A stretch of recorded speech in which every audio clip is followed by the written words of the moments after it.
ছুটির আমেজ বিষাদে পরিণত হলো হাজারো মানুষের। $85 লাখ বা 100 কোটি টাকার এক মেগা রেন্টাল স্ক্যামের পর্দা ফাঁস করল FBI।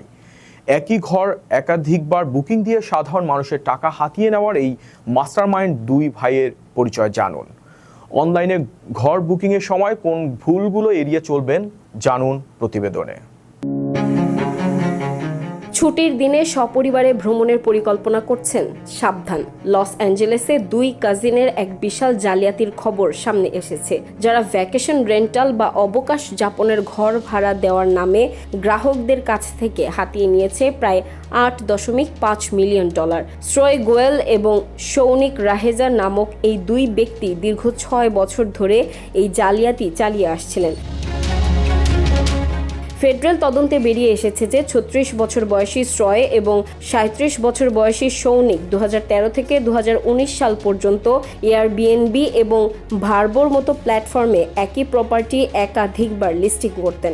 এরপর বেশি দামের বুকিংটি নিজেদের কাছে রেখে শেষ মুহূর্তে অন্য গ্রাহকদের বুকিং বাতিল করে দিতেন।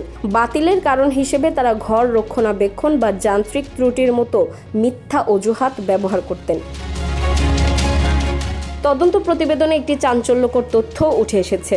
অভিযোগ অনুযায়ী এই দুই প্রতারক ভুয়া পরিচয় ব্যবহার করে মূলত কৃষ্ণাঙ্গ বা ব্ল্যাক পিপলদের টার্গেট করতেন।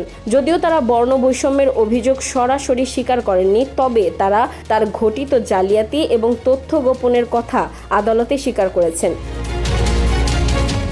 এয়ারবিএনবি কর্তৃপক্ষ জানিয়েছে তারা এই তদন্তে FBI এবং অ্যাটর্নি জেনারেলের অফিসকে পূর্ণ সহায়তা করেছে। বর্তমানে এ ধরনের জালিয়াতি রুখতে তারা তাদের নিরাপত্তা ব্যবস্থা আরও জোরদার করেছে।